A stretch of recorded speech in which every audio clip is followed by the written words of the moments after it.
नमस्कार दोस्तों, मैं आप सभी का स्वागत करता हूँ हिंदू एकेडमी के इस यूट्यूब चैनल पर। अब जो हमारे पास फर्दर मेडिकेशंस आएगी वो आएगी एंटी अरिथमिक्स की। हमने जो प्रीवियस वीडियो हमारी डाली थी बेसिकली वो थी एक animatory explanation about the action potential in the heart, जो कि ऑटोमेटेड एंड नॉन ऑटोमेटेड रहता था। ठीक है, नॉन ऑटोमेटेड सेल से रिलेटेड है, तो आप जाके उस एनिमेटेड वीडियो को बहुत ही ध्यान से और बहुत ही इंटरेस्टिंग वे से बनाई है, तो प्लीज़ आप जाके उस वीडियो को ज़रूर देखना, क्योंकि अरिथमिया को समझने के लिए वो बहुत ही इंपॉर्टेंट रहेगा। तो उनसे रिलेटेड पॉइंट्स हम यहाँ पे कोई डिस्कस नहीं करेंगे, हम डायरेक्टली आएंगे एंटी अरिथमिक्स पर। सबसे पहले कि हमें अरिथमिया को जानने हैं, तो जानने के लिए हमें इलेक्ट्रोफिजियोलॉजी करनी है। इलेक्ट्रोफिजियोलॉजी की वीडियो हमने डाल दी है। अब हमें ये समझना है कि what are are treatment areas. ठीक है, हमारा टारगेट बेसिकली क्या रहेगा यहाँ पे कि इंडिविजुअल को अगर अरिथमिया है तो क्या टारगेट रहेगा, किस तरीके से हम ट्रीटमेंट करें। तो ट्रीटमेंट के टारगेट हमारे पास बहुत ही ज्यादा सिंपल है, बहुत ही ज्यादा सिंपल। अरिथमिया का मतलब है रिदम में अड़चन आ जाना या फिर रिदम खराब हो जाना, हार्ट की एक रिदम अब्रप्ट हो जाना। अब इस रिदम को ठीक करने के लिए हम बेसिकली दो वेज या फिर दो अल्टरनेटिव टारगेट्स रखते हैं। ठीक है, दो अल्टरनेटिव टारगेट्स रखते हैं। सबसे पहला टारगेट हमारे पास यही रहता है कि हम हार्ट की जो ऑटोमेटिसिटी है, ठीक है, उसे डिक्रीज करते हैं। क्या करें? हार्ट की ऑटोमेटिसिटी। ऑटोमेटिसिटी मींस हार्ट की एसए नोड की एक्टिविटी। किसकी? हार्ट की एसए नोड की एक्टिविटी को कम कर दे। एसए नोड की एक्टिविटी को हम डिक्रीज कर दे। बिकॉज रीजन क्या था? एसए नोड ज्यादा जल्दी इंपल्स जनरेट कर रहा था। वो इंपल्स पहली वाली खत्म नहीं हुई और एक नई इंपल्स जनरेट हो चुकी है, जिसके कारण अरिथमिया आ रहा था। तो increased SA node activity leads to arrhythmia. तो उसका काउंटर क्या हो सकता है कि we can decrease the automaticity of the heart by decreasing the SA node activity of your heart। Second target area क्या रहेगा आपके पास? सेकेंड टारगेट एरिया हमारे पास ये रहेगा कि हम जो एक्टिविटी ट्रिगर हुई, ठीक है, जो हमारे कार्डियक मायोसाइट्स पे एक्टिविटी ट्रिगर हुई, उस एक्टिविटी को कम करें। Means decrease in the triggering activity और triggered activity. Decrease in the triggered activity. तो यहाँ पे हमने प्रीवियस वीडियो में ये दोनों चीजें कर ली है, कैसे ऑटोमेटेड सेल से और कार्डियक मायोसाइट से कैसे जनरेट हो रहा है। बस उसी चीज को अब हमने यहाँ पे ड्रग्स को उन्हीं जगहों पे एक्ट करवाना है। तो यहाँ अरिथमिया के लिए दो टारगेट एरियाज है। सबसे पहला कि ऑटोमेटिसिटी को कम कर दो, और दूसरा टारगेट क्या है कि ट्रिगर्ड एक्टिविटी को कम कर देते हैं यहाँ पे। ठीक है जी, तो ये दो अप्रोचेज है। ठीक है, अब ये अप्रोच किस तरीके से आएगी जरा उसको देख लेते हैं। अप्रोच इस तरीके से आ सकती है, दो तरीकों से। अप्रोच किस तरीके से रहेगी? अब मैं यहाँ पे अप्रोच देखता हूँ। अप्रोच आपकी दो मेजर कैटेगरीज या दो मेजर पॉइंट ऑफ व्यू से हो सकती है। दो मेजर पॉइंट ऑफ व्यू कौन कौन से हैं? सबसे पहला है कि हम रिदम को कंट्रोल करें, सॉरी, रेट को कंट्रोल करें। सबसे पहला है कि हम रेट को कंट्रोल करें, और rate control is directly linked with your AV node और एसए नोड। मींस हम यहाँ पे एवी नोड की ब्लॉकेज कर रहे हैं। किसकी? एवी नोड पे ब्लॉकिंग एक्टिविटी दे रहे हैं, AV node blockage. I hope it's clear for you. Second जो रहेगा कि हम रिदम को कंट्रोल करें। क्या करें? रिदम को कंट्रोल करें। रिदम कंट्रोल, और रिदम कंट्रोल कैसे हो सकती है? रिदम कंट्रोल हम नॉन पेसमेकर सेल्स की एक्टिविटी को ब्लॉक करें। क्या करें? हम मायोसाइट्स, कार्डियक मायोसाइट्स की एक्टिविटी को ब्लॉक करेंगे। कार्डियक मायोसाइट्स की ब्लॉकेज करेंगे। तो ये दो पॉइंट्स आपको आई होप क्लियर हो गए होंगे। टारगेट एरिया रहेगा कि ऑटोमेटिसिटी को कम करना है, एक्टिविटी जो ट्रिगर हो रही है उसे कम करना है। अप्रोच रहेगा कि हम रेट को कंट्रोल करें by decreasing your automaticity by blocking the SA node connected with this, and triggered activity is connected with the rhythm control. तो यहाँ पे ये बहुत ही इंपॉर्टेंट पॉइंट्स रहेंगे। अब ध्यान से हर एक ड्रग को समझेंगे। ठीक है, हर एक क्लास को समझेंगे, हर एक ड्रग को समझेंगे। तो चलो, अगर हम अरिथमिया की क्लास लेके चले, तो हमारे पास बेसिकली क्या है? हमारे पास क्लासेस आ जाती है। ठीक है, अब ये क्लास हमारे पास कुछ इस तरीके से है। Class one drug, class one, class two, class three, class three, class four and class five. ठीक है, तो ये सारी ड्रग्स आ जाती है आपके पास या फिर क्लासेस, जो कैटेगरीज है अरिथमिया के लिए एंटी अरिथमिक ड्रग्स की, वो क्लास 1, 2, 3 एंड 4 एंड 5 में डिस्ट्रीब्यूटेड है। अगर यहाँ पे हम डिस्ट्रीब्यूशन के हिसाब से देखें तो हमारे पास दो टाइप से हो सकती है, एक होती है रेट कंट्रोल करने वाली ड्रग्स, एक होती है रिदम कंट्रोल करने वाली ड्रग्स। हमारे पास जो बेसिकली क्लास 2, ठीक है, जो मैं येलो से डिनोट कर रहा हूँ, येलो से जो डिनोट करूंगा that will be your basically that will be your rate control, yellow से करूंगा that will be your rate control, means ये ड्रग्स रेट को कंट्रोल करने में मदद कर रही है, एवी नोड की ब्लॉकेज कर रही है। And the ones I am denoting with the blue colour will be the drugs that are rhythm controlling, जो रिदम को कंट्रोल कर रहे हैं। तो चलो इस चीज को देखते हैं। Class 2, class 2, class 4, class 2, class number 4 and class number 5. These are all used for the rate control, and the class 1 and the class 1, class 2 as well as class 3 is used for the purpose of rhythm control। तो एक लौती ऐसी class है class number 2 जो दोनों cases में use हो रही है, और दोनों केसेस कौन से, रेट को भी कंट्रोल कर सकती है और रिदम को भी कंट्रोल कर सकती है। तो यहाँ पे एक इंपॉर्टेंट चीज यहाँ पे भी आपने क्लियर कर ली होगी, जो very good. Now let's do the further classifications, और देखते हैं क्या कौन कौन सी ड्रग की क्या क्या एक्टिविटी होगी।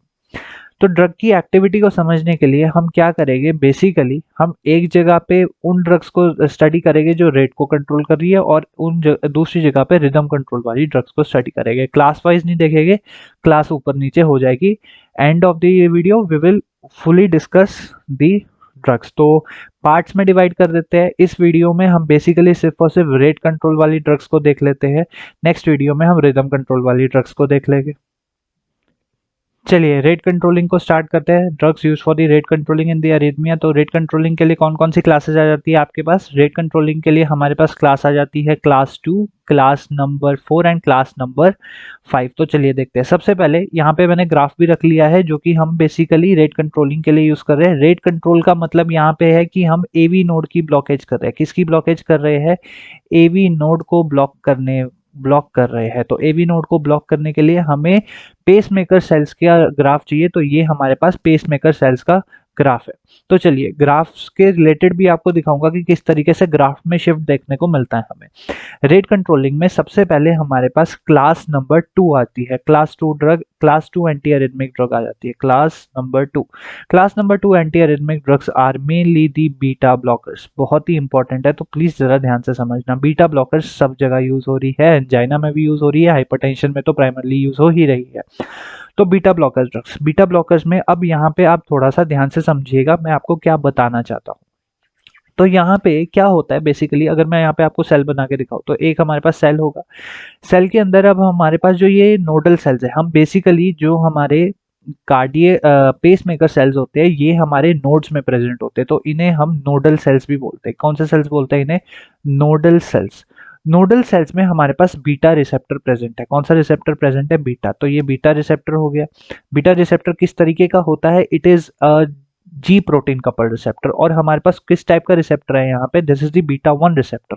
तो beta 1 receptor is located is attach with the GS protein. किसके साथ अटैच है, जीएस प्रोटीन के साथ। तो अगर हम साइक्लिक एम्प पाथवे देखें तो जीएस प्रोटीन है, तो ये आपके पास साइक्लिक एएमपी होगा, सॉरी एडिनाइल साइक्लेज एंजाइम होगी। एडिनाइल साइक्लेज को एक्टिवेट करके क्या करेगा, ये एटीपी से साइक्लिक एएमपी बनाएगा। क्या बनाएगा, ये एटीपी से साइक्लिक एएमपी बनाएगा। साइक्लिक एएमपी की कंसंट्रेशन बढ़ेगी तो वो क्या करेगी, साइक्लिक एएमपी की कंसंट्रेशन बढ़ेगी तो क्या करेगी, फॉस्फोकाइनेस को एक्टिवेट करेगी। फॉस्फोकाइनेस जब आपके पास एक्टिवेट हो जाएंगे तो बेसिकली क्या होगा, आपके पास और भी यहाँ पे कैल्शियम चैनल्स होंगे। क्या हो गए, ये येलो में जो मैं कर रहा हूँ ये हो गए आपके कैल्शियम चैनल्स, ठीक है। These are the calcium channels. अब इन कैल्शियम चैनल्स को बेसिकली क्या किया जाएगा, इन कैल्शियम चैनल्स को ये फॉस्फोकाइनेस या ये जो प्रोटीन काइनेस एक्टिवेट हुआ है इन कैल्शियम चैनल्स को ओपन करेंगे। कैल्शियम चैनल जैसे ही ओपन करेंगे तो सेल के अंदर कैल्शियम की कंसंट्रेशन बढ़ जाएगी। कैल्शियम की कंसंट्रेशन जैसे ही सेल के अंदर बढ़ गई तो आपके पास कौन सी कंडीशन आएगी, यहाँ पे कॉन्ट्रैक्शन की कंडीशन आएगी, ठीक है। कॉन्ट्रैक्शन की कंडीशन आएगी मीन्स यहाँ पे आपके रिदम अब्रप्ट हो गई। क्या हो गई, रिदम अब्रप्ट हो गई, तो ये कंडीशन आएगी। अब हम बीटा ब्लॉकर्स को क्या करेंगे, बीटा ब्लॉकर्स देंगे।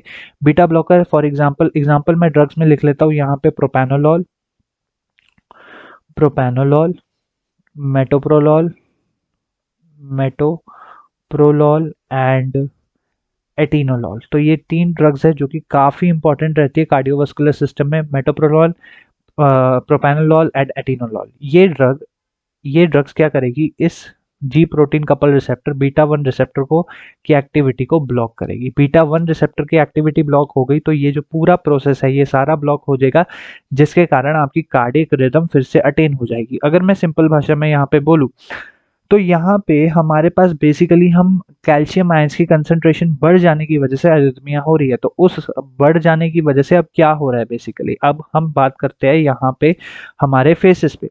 तो फेजेस में अगर हम यहाँ पे बात करें तो हमें थोड़ा सा शिफ्ट देखने को मिलता है towards the right hand side. तो ये हमारे पास, अगर यहाँ पे ध्यान से देखिएगा, यहाँ पे आपके पास ये नॉर्मल ग्राफ है आपके during of their nodal sales.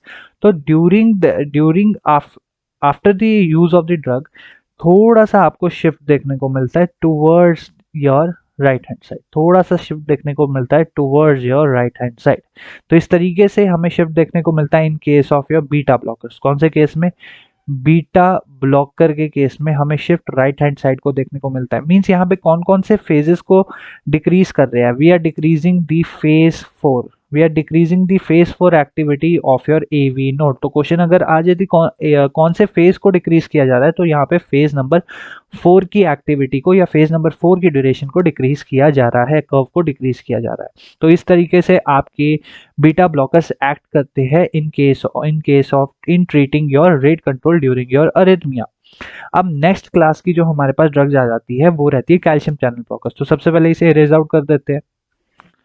अब जो सेकेंड क्लास की मेरे पास ड्रग है for using the rate control in your arrhythmia, तो उसमें हम यूज करते हैं class number 4। We use class 4 anti arrhythmic drugs and the class 4 anti arrhythmic drugs are the calcium channel blockers. These are the calcium channel blockers. अभी calcium channel blockers किस तरीके से काम करें, इनका भी काम बहुत ही सिमिलर होता है as compare to your the beta blockers. तो किस तरीके से, हमारे पास बेसिकली ये सेल है, ठीक है, ये है आपके पास सेल की मेम्ब्रेन और हमारे पास यहाँ पे ट्रांसपोर्टर्स है, ठीक है, ये आपके calcium transporters, these are your calcium transporters और कैल्शियम चैनल्स। अब बेसिकली क्या है, these are the L type calcium channels. ये कौन से है, एल टाइप कैल्शियम चैनल्स। हम बेसिकली एल टाइप के बारे में बात करें because L type has the major functionality here. तो एल टाइप कैल्शियम चैनल्स जैसे ही एक्टिवेट होते हैं तो वो क्या करते हैं, आपके सेल के अंदर बेसिकली कैल्शियम के कंटेंट को बढ़ाते हैं। कैल्शियम कंटेंट बढ़ेगा तो मीन्स सेल के अंदर पॉजिटिविटी यानी कि पॉजिटिव चार्ज बढ़ेगा। पॉजिटिव चार्ज बढ़ने की वजह से यहाँ पे इंक्रीज कॉन्ट्रैक्टिलिटी और अगर हम बात करें इन केस ऑफ अरिथमिया तो you have an disruption in your arrhythmic condition. But हम क्या कर रहे हैं, हम कौन कौन सी ड्रग्स को देते हैं इस केस में, we give the drugs such as verapamil and diltiazem, verapamil and diltiazem इन ड्रग्स को देते हैं, जिसके कारण क्या होगा, जिसके कारण ये जो आपके पास एल टाइप कैल्शियम है, एल टाइप कैल्शियम चैनल्स है, इनको ब्लॉक किया जाएगा। एल टाइप कैल्शियम चैनल्स की अगर ब्लॉक होगी तो decrease in the concentration of your positive charge, decrease in the concentration of your positive charge. तो अगर हम यहाँ पे देखें तो हमारे पास ग्राफ में किस तरीके का एक्शन देखने को मिलेगा। अगर हम ग्राफ में देखें तो मैं बीटा ब्लॉकर्स को यहाँ पे क्लियर आउट कर देता हूँ ताकि आपको कोई भी कंफ्यूजन ना हो, बिकॉज सारी चीजें होगी तो कंफ्यूज हो जाओगे। तो यहाँ पे बीटा ब्लॉकर्स क्लियर हो गए। बीटा ब्लॉकर्स के आप नोट्स में लिख सकते हो किस तरीके से ग्राफ कहाँ शिफ्ट होगा। अब हमारे पास बेसिकली ये है आपके पास phase number 4, this is your phase 0। अब बेसिकली क्या होगा कि हमारे पास ये थोड़ी सी शिफ्ट होगी towards your right hand side, but your all duration, action potential duration एकदम सिमिलर रहेगी, कोई भी वहां पे अब्रप्शन देखने को नहीं मिलती है। तो अगर बीटा ब्लॉकर्स के केस में हमें इस तरीके का ग्राफ देखने को मिलता है, this is your graph in case of your calcium channel blockers, in case of your calcium channel blockers. तो इस तरीके से हमें देखने को मिलता है। ये बहुत ही इंपॉर्टेंट है। अगर आपसे पूछे तो कौन सी स्लोप को हम कम कर रहे हैं, we are decreasing the slope of phase number 4 and your phase number 0।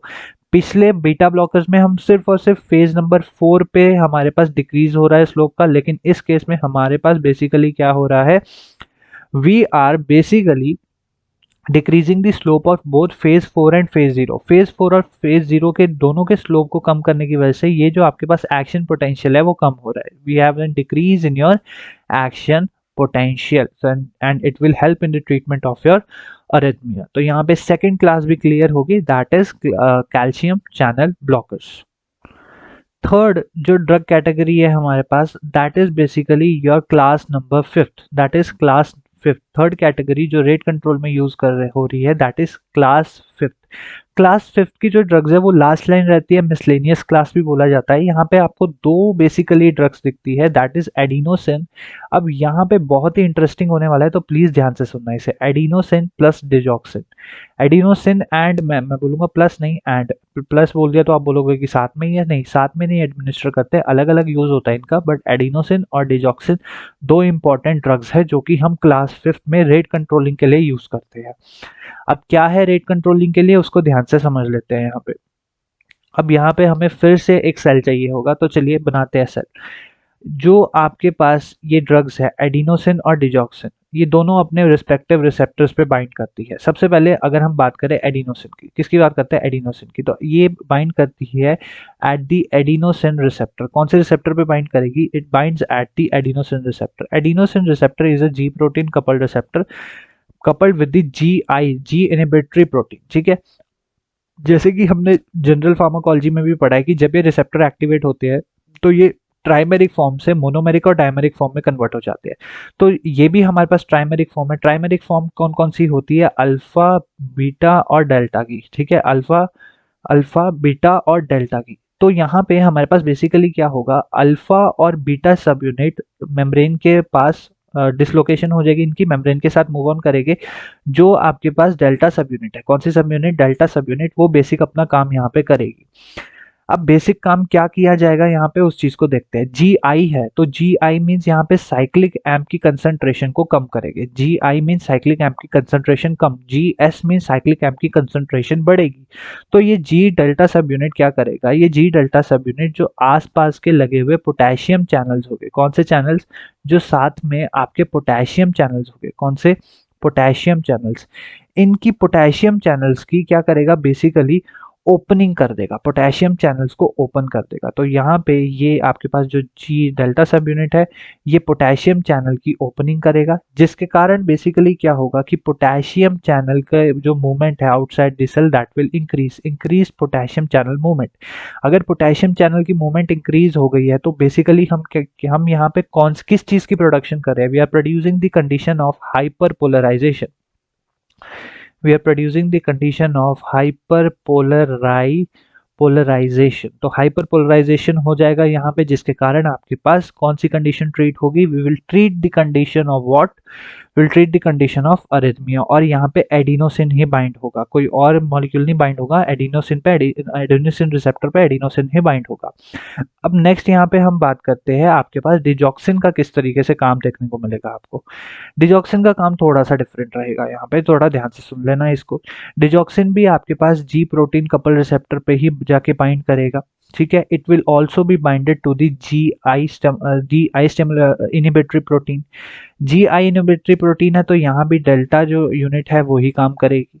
Delta unit काम करेगी तो यहाँ पर भी बेसिकली क्या होगा कि सेम एक्शन होगा, यहाँ पे भी क्या करेंगे, ये जो पोटेशियम चैनल्स है, ये जो पोटेशियम चैनल्स है इनकी ओपनिंग को बढ़ा देंगे, पोटेशियम चैनल की ओपनिंग को बढ़ा देंगे। लेकिन डिजॉक्सिन क्या कर रहा है, डिजॉक्सिन बेसिकली ये जो रिसेप्टर है, ये कौन सा रिसेप्टर है आपके पास, this is the your M2 receptor, muscarinic 2 receptor. M2 receptor पे अपनी एक्टिविटी देकर पोटेशियम चैनल की ओपनिंग करवाता है, जिसके कारण हाइपरपोलराइजेशन की कंडीशन प्रोड्यूस होती है। तो इस तरीके से एडिनोसिन और डिजॉक्सिन अपना काम करते हैं। फर्दर अब अगर हम देखें कि यहाँ पे आपको ग्राफ में क्या देखने को मिलेगा, तो ग्राफ में हम ये देख सकते हैं कि हमारे पास बेसिकली हाइपरपोलराइजेशन की वजह से, ये तो आपका है resting membrane potential, resting membrane potential से नीचे मींस बहुत ही अर्ली ही आपका बेसिकली यहाँ पे ग्राफ आने लग जाएगा कुछ इस तरीके से। हाइपर पोलराइजेशन के कारण इस तरीके से आपके पास ग्राफ आएगा after you use the adenosine and digoxin. Means आपके पास जो रेस्टिंग पोटेंशियल है वो ड्रॉप हो जाएगा। बेसिकली हाइपर पोलराइजेशन क्या करता है, रेस्टिंग मेम्ब्रेन पोटेंशियल की वैल्यू को कम कर देता है, तो इसके कारण आपके पास अरिथमिया की कंडीशन ट्रीट हो जाती है। तो यहाँ पे रेट कंट्रोल तीन तरीकों से हो रहा था। कौन कौन से तरीके थे आपके पास, अब यहाँ पे मैं साथ के साथ यहाँ भी लिखूंगा रेट कंट्रोल करने के कौन कौन से तरीके थे। पहला तरीका था कि बीटा ब्लॉकर्स दो, मींस क्लास टू जो कि रहती है प्रोपेनोलॉल, मेटोप्रोलॉल एंड एटिलोलॉल, ठीक है। सेकंड हमारे पास था कि कैल्शियम चैनल ब्लॉकर्स दो, जो कि आ जाती है क्लास नंबर 4 में। क्लास नंबर 4 में वरापामिल एंड डिल्टियाज़ेम। थर्ड जो कैटेगरी होती है वो होती है क्लास 5 ड्रग्स या फिर क्लास 5 ड्रग्स। तो क्लास 5 में हमारे पास एडिनोसिन और डिजॉक्सिन आ जाते हैं। इनका यूज करके हम रेट कंट्रोल कर सकते हैं। सो यहाँ पे इस वीडियो में हमने बेसिकली देखा कि रेट कंट्रोल करके हम rate control means AV node की ब्लॉकेज करके हम किस तरीके से ट्रीटमेंट कर सकते हैं। एक इंपॉर्टेंट चीज मैं जाते जाते बताना चाहूंगा कि एवी नोड की जब ब्लॉकेज हो जाती है तो हम किस टाइप की अरिथमियास को ट्रीट कर सकते हैं। We can use this in the treatment of arterial fibrillation. We can also use these in the treatment of supraventricular tachycardia,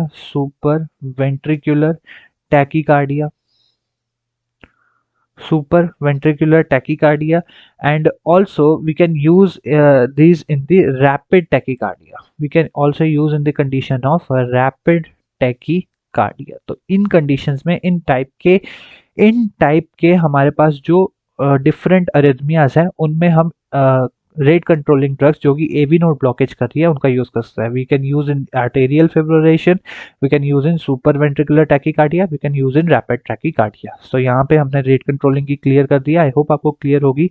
next part में हम बेसिकली रिदम कंट्रोलिंग करेंगे। तो चलिए, thank you so much for watching. Till then keep learning and keep enjoying.